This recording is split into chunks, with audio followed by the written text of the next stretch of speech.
अस्सलाम वालेकुम जी, क्या हाल चाल? सब ठीक ठाक? घर बार सब ठीक, बाल बच्चे ठीक? बारिशों का सुनाएं।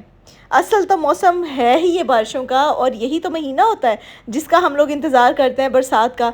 असल में जब बाहर बादल होते हैं और अच्छी सी बारिश हो रही होती है ना, तो वैसे ही दिल को इतनी खुशी मिलती है, एक अजीब सी तस्कीन होती है। आजकल मैंने एक नया काम शुरू किया हुआ है। आजकल एआई जनरेटेड वीडियोस बहुत चल रही है ना, उसमें वो एक घर दिखाते हैं, उसके बाहर बहुत प्यारी सी हवाएं ठंडी सी चल रही है। मुझे वो इतना फैसिनेटिंग लगता है।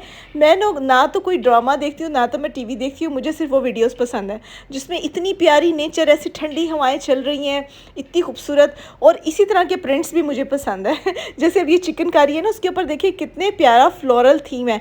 मेरा ये ख्याल है कि कोई सा भी हमारा हम जब भी डिज़ाइन करते हैं ना, तो मैं कभी भी फ्लावर्स को अपनी डिज़ाइनिंग से आउट नहीं होने देती।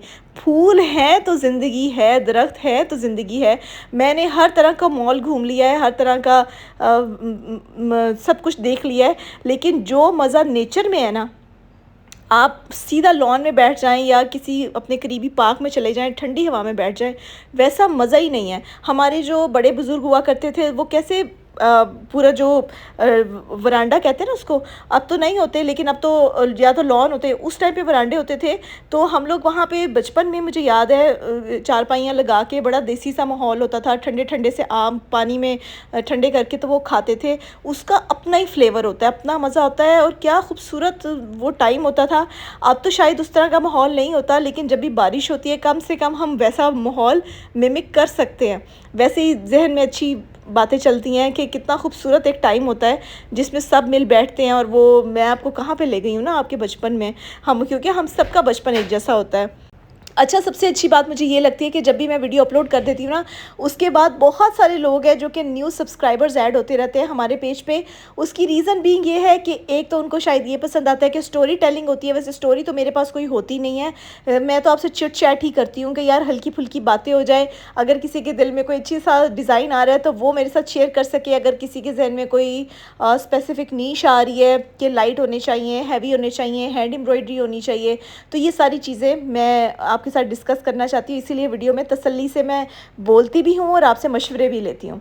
तो पिछली वीडियो में किसी ने कमेंट ये किया हुआ था, डिज़ाइन तो आपने खाक नहीं बताया, अपनी बातें किए जा रही हैं। मुझे बहुत हंसी आई। मैंने कहा देखिए, वीडियो को लाइट रखने के लिए ना ये चीज़ बहुत ज़रूरी होती है। मेरा ये ख्याल है कि स्टेप्स तो आपको सारे समझ आ ही रहे होते हैं। जिन लोगों ने बहुत नई नई स्टिचिंग शुरू की है, वो पिछली वीडियोस देख के पहले पूरा दिन या 48 घंटे बिताए तो सही इन वीडियोस के साथ, आपको आधी चीज़ें वैसे ही समझ आ जाएंगी। आप करते हुए जब किसी चीज़ को देखते हैं ना, तो आपको बहुत जल्दी उसका रियलाइजेशन होती है कि इसमें क्या करना है। मेरे जैसे नाड़ी बंदे को समझ आ सकती है, तो आप लोग तो फिर इतने समझदार लोग हैं, तो आपको देख के भी अंदाज़ा हो जाता होगा कि ये क्या हो रहा है। अब जैसे मेरी इस वर्कर ने आयरन किया सबसे पहले, उसके बाद इसमें प्लेटिंग डाली, जिसका मैं पॉइंट हमेशा रेस करती हूँ कि ये क्यों ज़रूरी है। अगर ये प्लेटिंग हम बग़ैर आयरन किए डाल देंगे ना, तो उसमें बिल्कुल सफाई नहीं आती है, नीटनेस नहीं आती।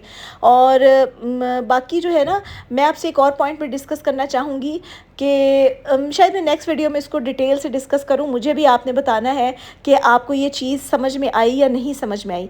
कुछ कस्टमर्स ऐसे होते हैं जिनका पॉइंट बहुत जेन्युइन होता है, जिनका मैं एग्री करती हूँ कि ये मिस्टेक है या इसको इम्प्रूव होना चाहिए। लेकिन कुछ लोग ऐसे होते हैं, यकीन करें, ऐसा मेरे साथ बहुत दफ़ा हो चुका है कि उनको ये खुद नहीं पता होता कि ये क्या चीज़ है, लेकिन उन्होंने अगले बंदे को थोड़ा सा ये बताना होता है कि आपको नहीं आता। तो ऐसी बहुत सारी कस्टमर्स आती हैं जो कि कहती हैं कपड़े की क्वालिटी ऐसी नहीं लग रही। मैंने कहा सबसे पहले तो आप मुझे ये बताएं, ऑनलाइन आपको कपड़े की क्वालिटी कैसे पता चलेगी? नंबर 2 बात, हम अपने कपड़े की गारंटी करते हैं। नंबर 3 बात, ये पाकिस्तानी मैन्युफैक्चर्ड ही नहीं है, ये हम लोगों ने इंपोर्ट करवाया है या तो कोरिया से या फिर चाइना से। रीज़न भी क्योंकि उनका कपड़ा क्वालिटी वाइज हमसे बहुत बेटर होता है, वो सस्ते में हमें अच्छा कपड़ा देते हैं। आप समझ रहे हैं, पाकिस्तान आते आते टैक्सेस लगते लगते इतना वो महंगा हो जाता है ना कि मत पूछे। पाकिस्तान आके कपड़ा महंगा होता है, वहाँ पर ये कपड़ा महंगा नहीं है। और जो पाकिस्तानी फैक्ट्रीज़ है ना, टू बी ऑनेस्ट, अगर वो हाई क्वालिटी देती है ना, फिर वो रेट भी उस हिसाब से बढ़ा देती हैं, जिसकी वजह से हमें बहुत मुश्किल होती है अच्छे कपड़े को आइडेंटिफाई करने में। मैं तो कपड़ा फ़ौरन रिजेक्ट कर देती हूँ, क्योंकि हम लोग श्रिंकिंग प्रोसेस से गुजारते हैं ना किसी भी कपड़े को, तो उसी में उसकी टेस्टिंग हो जाती है। अगर श्रिंक में कपड़े का कलर निकले या कपड़ा बिल्कुल सुकड़ के आधा हो जाए, हम उस कपड़े पर काम नहीं करते और वो पूरा का पूरा थान रिजेक्ट होकर वापस चला जाता है। तो अभी फ़िलहाल हम लोग इस लेवल पर है कि हम अपने थान जो है ना, वो सारे के सारे हम इकट्ठे मंगवा लेते हैं। तो पूरा का पूरा रैक होता है जिसको हम नंबर वाइज जो उसकी लॉन्चिंग है वो हम करते रहते हैं। जैसे अभी ये चिकनकारी के ड्रेसेस आए थे, मुझे ये इतनी पसंद थी। एक तो इसमें इसका प्रिंट पता है कैसा है, आपने वाटर पेंटिंग की होगी बचपन में, तो उसमें जैसे हम पानी के अंदर पेंट मिक्स करके और उसकी ड्राइंग करते थे, तो बिल्कुल वाटर पेंट प्रिंट कहते हैं इसको ऑन चिकनकारी। तो वाटर पेंट प्रिंट का चिकनकारी के ऊपर कितना खूबसूरत अंदाज तैयार हो सकता है। इसकी रीज़न ये वाइट कपड़ा बीच में लगाना इसलिए ज़रूरी था क्योंकि ये इतना कलरफुल था। अगर आप इसको सादी शर्ट बनवाएंगे तो भी अच्छा लगेगा, वरना इस तरह की ड्रेसेस की डिज़ाइनिंग थोड़ी टफ़ इसलिए होती है क्योंकि ये बहुत ज़्यादा प्रिंट होता है। जो चीज़ में बहुत ज़्यादा प्रिंट आए ना, फिर उसमें अपना एक स्टाइल लेके आना मुश्किल हो जाता है। आप सोचिए आप इसको कैसे डिज़ाइन करेंगे। तो उसके बाद काफ़ी मशवरा किया, मशवरे के बाद मैंने इस डिज़ाइन को मिनिमम किया क्योंकि मुझे चाहिए था कि कोई ऐसा डिज़ाइन डले जो कि इस पर नज़र आए। और फिर आप देखिएगा एंड में ये नेक लाइन पर कितना ही प्यारा लग रहा है। हालांकि इतना कलरफुल सा ये प्रिंट है, लेकिन वो जो हम लोगों ने डिज़ाइन की नीश चूज़ की ना, वो कितनी अच्छी लग रही है, इसके ऊपर कितनी सेट होगी, वो आपको फाइनल लुक में नज़र आएगा।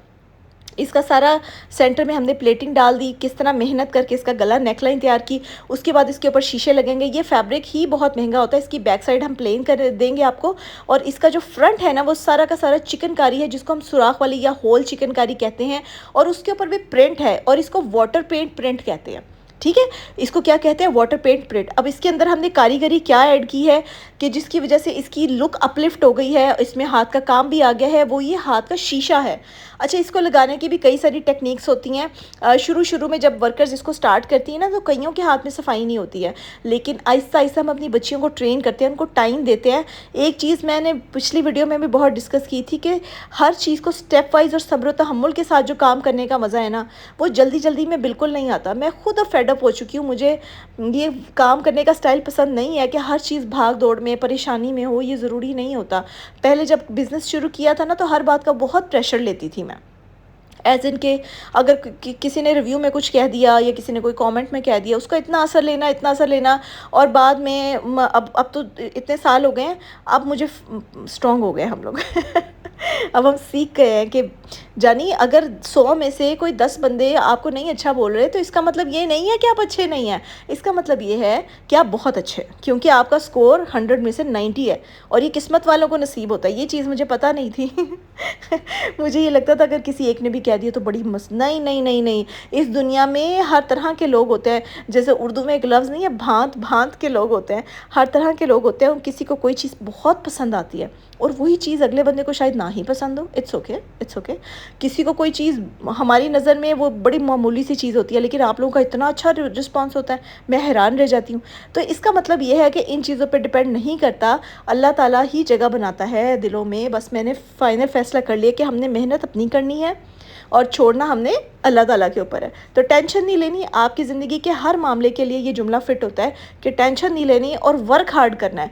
हम ओवर थिंकिंग में इतना टाइम ज़ाया कर देते हैं कि अगर उतनी ही मेहनत कर लेते ना, तो कहीं के कहीं होते। सीरियसली यार, I am telling you honestly, जो लोग भी क्रिएटिव काम करते हैं ना, वो दिमाग का इस्तेमाल करते हैं और फिर वो अपनी सोचों में ही गुम हो जाते हैं, मेरी तरह।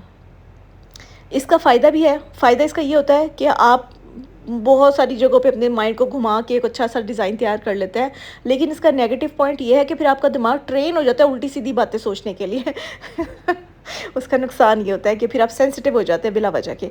तो जो भी लोग क्रिएटिव काम करते हैं वो सेंसिटिव होते हैं, ये अल्लाह की तरफ से एक कॉम्बिनेशन है आपके अंदर। अब इसका फाइनल लुक देखिए कितना खूबसूरत लग रहा है। अभी तो मैंने आपको इसकी शलवार नहीं दिखाई जो हमने बनाई है। इसकी जो कंधा है ना, इसके ऊपर आपने चुनट्स डलवाई और इसको एक लाइट सा डिज़ाइन तैयार किया है। हमने इसको हैवी बिल्कुल भी नहीं बनाया क्योंकि ये कपड़ा ऑलरेडी एक्सपेंसिव है। ये कपड़ा बहुत एक्सपेंसिव होता है। इसके चॉक्स और दामन पे हम लोगों ने लेसिंग अप्लाई कर दी ताकि उसको डेफिनेशन मिल जाए। और ये देखिए इसकी शलवार के ऊपर हम लोगों ने ये सारे के सारे मिरर वर्क किया है। मैं इसको पहन के हम अपनी ट्रिप पे गए थे, सब लोग मेरे ड्रेस को भी देख रहे थे, मेरी शलवार को भी देख रहे थे। मुझे लगा उनको ये डिज़ाइनिंग बहुत अच्छी लगी। अक्सर ख़वातीन मुड़ के देख रही थी मेरी डिज़ाइनिंग को। अब मैं उनको क्या बताऊँ कि मैं कौन हूँ अगर आप लोगों में से किसी ने ये ड्रेस पहनने देख लिया है मुझे, तो मुझे नहीं पता, बट मे बी। अच्छा, मिलते हैं जी नेक्स्ट वीडियो में। ओके, अल्लाह हाफ़िज़, सी यू, अल्लाह हाफ़िज़।